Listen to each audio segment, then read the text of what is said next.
Masa kita luangkan waktu sejenak untuk saling takhiruh di antara kita.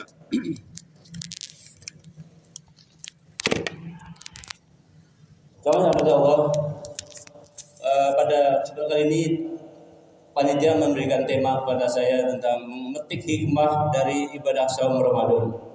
Dan tentunya sangat banyak sekalian hikmah-hikmah yang bisa kita ambil, namun dalam waktu yang terbatas tidak mungkin kita sampaikan keseluruhan. Bapak Ibu yang dirahmati Allah, di antara hikmah kita melaksanakan saum Ramadan adalah yaitu melatih kejujuran kita semua atau sidik, di mana kita tahu jujur adalah sesuatu yang sangat jarang sekali temukan. Sekarang banyak orang pintar, orang berilmu, tapi orang jujur sekarang sangat sulit. Jadi dengan saum Ramadan kita merasa bahwa semua amal kita diawasi oleh Allah. Betul Pak Ibu? Kalau kita mau bohong ya bisa aja kita pura-pura puasa, kemudian kita keluar nanti di sana mampir ke warung Padang, minum atau makan. Orang lain tidak tahu, istri kita tidak tahu, yang tahu hanya kita dan Allah. Makanya puasa itu ibadah yang sangat istimewa. Sebenarnya saum itu li Allah untuk hukum. Jadi ibadah yang sangat istimewa. Dan banyak sekali Bapak Ibu sekalian ayat-ayat Al-Quran yang menyiratkan atau menyampaikan bahwa Allah sangat mengetahui apa yang dilakukan oleh hambanya. Banyak sekali ayatnya. Salah satunya dalam surat Ali Imran yang sering dibaca oleh Imam Ustaz Erwin biasanya. Surat Ali Imran ayat ke-5. A'udzu billahi minasyaitonir rajim. Bismillahirrahmanirrahim. Innallaha la yakhfa 'alaihi syai'un fil ardi wala fis sama'. Di kalimat itu mengatakan bahwa sungguhnya bagi Allah la yakhfa, tidak ada yang tersembunyi bagi Allah sedikit pun, baik di muka bumi maupun di kolong langit. Inilah pengetahuan marifatullah memang. Salah satu sifat Allah yaitu Al-Alim yang maha mengetahui, atau Al-Basir yang maha melihat. Lebih banyak sifat Allah yang bisa disampaikan. Jadi bagi Allah tidak satu pun yang tersembunyi. Maka sekali lagi ibadah saum adalah mendidik kita bahwa kita senantiasa diawasi oleh Allah dimanapun kita, mau di rumah, di tempat kerja, mau di kantor, di jalan, di bandara dan seterusnya. Bahkan dalam surat Al-Hadid, potongan ayat terakhir surat Al-Hadid ayat ke-4, situ sangat jelas. Bismillahirrahmanirrahim. Wa huwa ma'akum aina ma kuntum wallahu bima ta'maluna basir. Di sini wa huwa dhamirnya adalah siapa Bu? Allah. Dianya itu Allah. Wa huwa ma'akum, dia Allah bersama kalian, bersama kita semua. Aina ma kuntum, dimanapun kita berada. Tapi jangan dimaknai bahwa Allah ngikutin kita terus. Karena kalau ini nggak bahas masalah akidah. Jadi pengetahuan Allah itu meliputi kita dimanapun kita berada. Mau sedang di atas puncak bukit gunung, mau di menara Eiffel, mau di menara manapun yang tinggi sekian ratus meter pun, pengetahuan Allah tidak akan bisa lepas dari kita. Kita selalu diawasi Allah. Wa huwa ma'akum, dia Allah selalu bersama kita. Aina ma kuntum, dimanapun kalian berada. Wallahu bima ta'maluna basir, dan Allah maha mengetahui atas atau maha melihat atas amal yang kalian kerjakan. Jadi inilah salah satu fadilah atau salah satu buah natijah dari kita melaksanakan saum Ramadan. Kita merasa bahwa kita diwasi oleh Allah dimanapun dan kapan. Dan ini pula yang mungkin kita sedang dilatih untuk bersikap ihsan Bapak Ibu sekalian. Kita mungkin pernah mendengar bagaimana kisahnya malaikat Jibril yang datang kepada Rasulullah, mendatangi Rasulullah, kemudian menanyakan tentang al-Islam, al-iman, kemudian al-ihsan. Ma huwa ihsan? Al-ihsan adalah an ta'budallaha ka'annaka tarahu Engkau beribadah kepada Allah seakan-akan engkau melihat Allah. Jadi kita sholat, kita baca Al-Quran, kita sedang zikir, kita merasa bahwa Allah melihat kita. Ka'annaka tarahu, seakan-akan engkau melihat Allah. Fa'il lam tarahu, walaupun engkau tidak sanggup melihat Allah, fa'innahu yaraka, sesungguhnya Allah melihat kamu. Itulah ihsan. Jadi tingkatan yang lebih tinggi daripada al-iman. Islam, iman, al-ihsan. Ketika orang sudah berbuat ihsan, nama orangnya disebut muhsinin, orang-orang yang berbuat baik. Itulah tingkatan yang sangat didambakan kita sebagai seorang muslim. Itu salah satu fadilah kita melaksanakan saum. Jadi merasa diawasi Allah dan menumbuhkan rasa ihsan dalam diri kita, Bapak sekalian. Kemudian manfaat yang kedua, hikmahnya adalah dengan saum Ramadan kita dididik untuk membiasakan diri dengan qiyamul lail, dengan sholat tarawih seperti ini. Mungkin bagi kita yang belum terbiasa sholat malam akan berat sholat malam tiap hari. Mungkin sholat malam hanya sepekan sekali atau mungkin 3-5 hari sekali. Tapi dengan Ramadan ini, maka Allah mengharapkan kita semua terbiasa untuk melakukan qiyamul lail. Makalah salah satu sunnah dalam Ramadan adanya sholat tarawih atau sholat qiyamul lail. Dan dalam salah satu hadis Rasulullah yang tertuang dalam kitab Nasaihul Ibad, Imam Nawawi menyampaikan, salah satu nafarin yudhiluhumullahu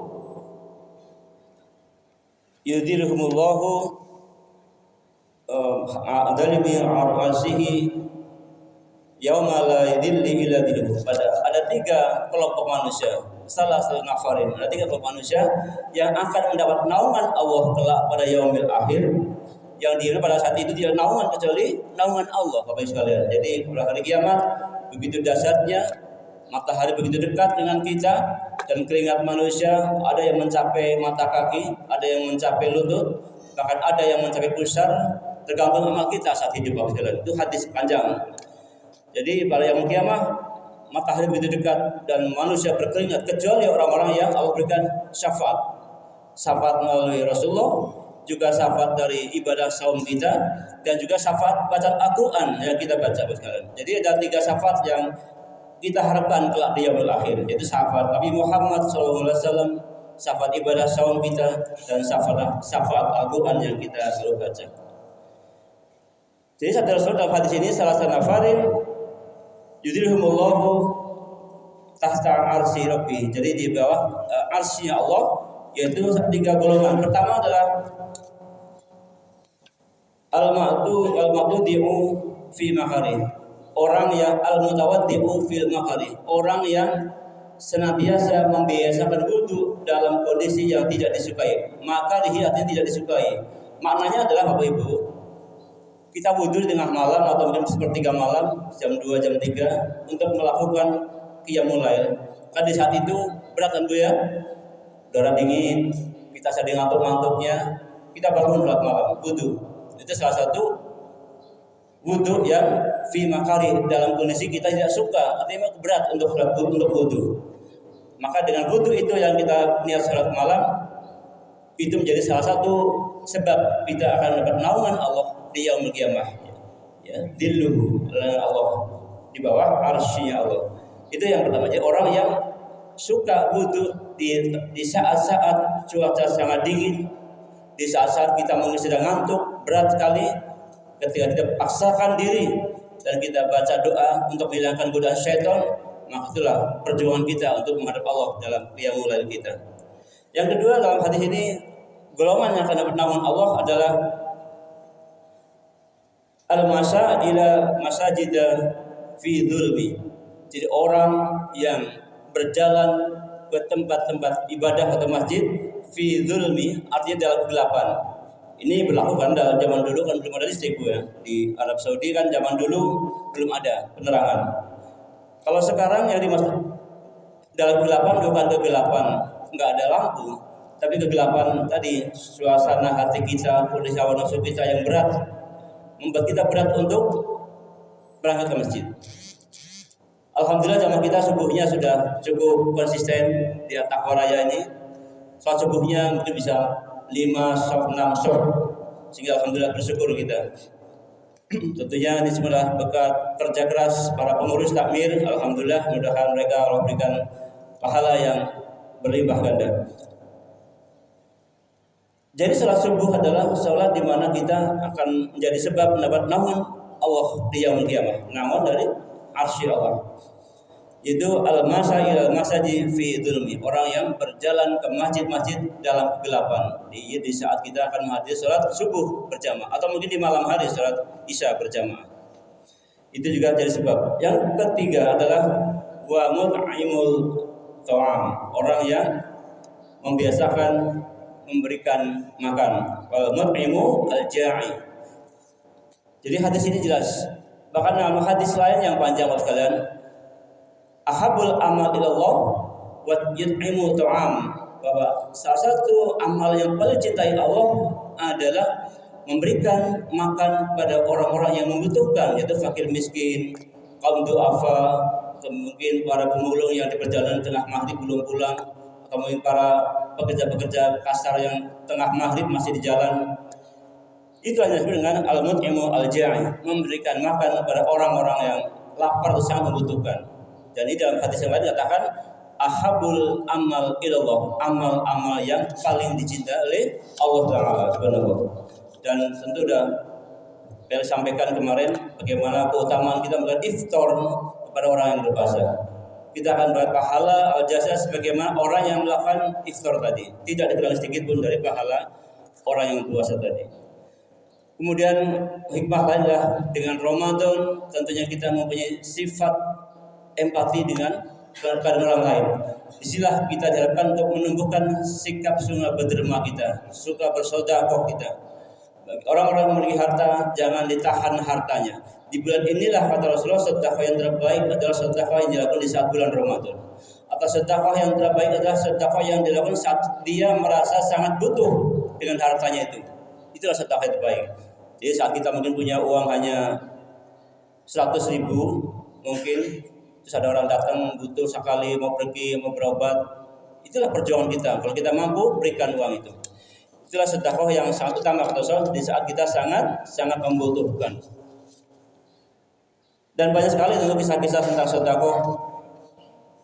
Kalau misalnya dulu dalam sebuah kisah zaman dahulu pernah di zaman Rasulullah, ada seorang petani yang menggarap ladang di daerah Mekah yang tandus, dan dia setiap tahun panennya sangat kecil. Kemudian berdoa kepada Allah, ya Allah turunkanlah hujan agar tanahku menjadi subur, agar kurmaku bisa menjadi subur dan banyak buahnya. Tak lama kemudian turunlah awan di atasnya, di atas awan orang itu. Dia bersyukur sekali awan sudah mau turun menjadi hujan. Tapi ternyata tiba-tiba dari awan terdengar suara para malaikat yang mengatakan, wahai awan, bergeraklah engkau ke tempat si fulan, turunkanlah hujan di sana. Jadi ternyata awan yang ada di atas orang itu pada tadi bergerak lagi ke tempat orang lain. Ya Allah, dia kok begini ya Allah meledek saya, kata dia. Allah ngerjain saya ini. Awannya bukan hujan di situ, di tempat lain. Jalan terus. Maka akhirnya dia ikutin awan itu di mana turun hujan di sana. Dalam kisah tadi dikatakan setelah dia ikuti di tempat yang cukup jauh, hujan turun di sana. Ternyata di situ dapati seorang petani juga yang orangnya sangat baik, tawadu. Dia ikuti dan kemudian dia temui, wahai si fulan, saya ingin berguru pada engkau. Apa ilmu yang kau lakukan, amal yang kau lakukan? Kok bisa engkau disebut oleh malaikat? Kok bisa kamu tahu? Ya, awan ini bergerak atas perintah Allah oleh malaikatnya, bergerak ke tempat ladangmu. Yang ternyata ladangmu begitu subur, ladangmu begitu hijau, kurmanya begitu ranum, buah yang juga begitu banyak. Tapi Allah masih berikan hujan kepada ladangmu. Maka si petani yang baik ini, baik saya sampaikan kepada engkau rahasianya. Baik saudaraku, maka di balik rahasia ini Allah menurunkan hujan di tempatku yang sering ini adalah karena setiap saya panen, mengambil hasil panen dari kurma dan buah-buah yang lain dari kebun ini, sepertiganya saya simpan untuk makan keluarga dan kerabat, sepertiganya saya ambil untuk bekal untuk menanam kembali, sebagai modal untuk menanam kembali, dan sepertiganya saya sedekahkan kepada fakir miskin yang ada di sekitar sini. Itu yang saya lakukan. Subhanallah, ternyata itu rahasianya. Jadi dengan rahasia sedekah yang kau lakukan, Allah begitu perhatian pada engkau sehingga Allah turunkan hujan di tempatmu dan juga ladangmu begitu subur. Lalu sekalian, itulah satu hikmah orang yang pernah bersedekah. Allah akan melapangkan rezekinya, memudahkan urusannya. Bahkan dalam hadis yang lain, sedekah akan mencegah dia dari musibah yang dia tidak sadar. Jadi bisa jadi orang bersedekah akan terjadi suatu kecelakaan yang maut, tapi dengan sedekah yang rutin dia lakukan akan Allah hindarkan dia atau dia cegah dari kecelakaan yang fatal. Kalau kecelakaan mungkin kecelakaan yang kecil. Banyak sekali kisah-kisah tentang sedekah. Dan yang terakhir Bapak sekalian, untuk yang kelima, dalam Ramadan ini hikmahnya adalah kita diharapkan Allah agar kita lebih dekat dengan Al-Quran Bapak sekalian. Kita tahu dalam surat Al-Quran sudah jelas, kita sering baca, kita sering dengarkan. Syahrul Ramadan alladzi unzila fil Qur'an hudan lin-nasi wa bayyinatin minal huda. Jadi Ramadan ini Allah turunkan Al-Quran, itu dalam menyusun Al-Quran. Maka beruntunglah Bapak sekalian, yang Bapak Ibu sekalian selalu senantiasa mendawamkan membaca Al-Quran, baik ba'da subuh atau ba'da duhur atau mungkin menjelang maghrib atau ba'da salat tarawih. Itulah kemurahan Allah kepada kita. Karena Allah menggerakkan hati kita untuk menjawab doa itu juga kehendak Allah, bukan semata-mata karena kemampuan kita. Jadi ketika kita mampu beramal soleh, ketika kita mampu bersedekah, ketika kita mampu membaca tilawah Quran dengan baik, maka syukurlah itu anugerah Allah.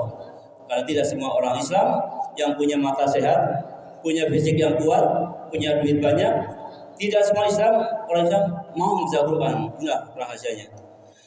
Cuman sekalian, di tempat-tempat ini kebanyakan orang berlomba-lomba menghatamkan Quran berapa kali. Mungkin ada yang sehari mungkin 10 lembar atau 8 lembar, atau ada yang 6 lembar, atau yang sejus atau 10 lembar. Itulah target kita biasanya. Tapi Bapak sekalian, saya jarang mendengar ada jamaah yang mengatakan alhamdulillah saya hari ini sudah tilawah 10 lembar, dan sudah tadabbur ayat 1 lembar, atau membaca Al-Quran dan terjemahannya 1 lembar. Ada nggak Bapak Ibu di sini? Ada nggak Bu? Yang di rumah baca Al-Quran dan terjemahannya? Ibu mantap ya Bu? Kalau ada alhamdulillah. Bapak sekalian, karena Al-Quran sendiri sebagai huda wa busro, sebagai petunjuk dan kabar gembira, maka sudah selayaknya kita memahami apa yang Allah sampaikan dalam Al-Quran itu. Jadi pahala membaca kita dapat, membaca Al-Quran setiap satu huruf 10 kebaikan. Di samping itu hikmah Al-Quran sebagai huda, sebagai petunjuk, dan sebagai busro, sebagai kabar gembira, itu akan kita dapatkan juga. Tapi kalau kita hanya membaca Al-Quran saja tanpa kita mencoba memahami isinya, ya Allah hanya berikan pahala bacaan doa saja. Sementara fungsi Al-Quran sebagai hudan linnas tidak akan sampai kepada kita sekalian. Tapi sekalian, 5 hal yang bisa menjadi ibrah kita. Dan mungkin yang terakhir, hikmah puasa yang sangat luar biasa, hikmah kesehatan, yang mungkin kemarin sudah dibahas sekilas oleh Bapak Haji Istinwa masuk mana. Jadi antara kaitan korelasi antara saum dengan kesehatan itu sangat luar biasa.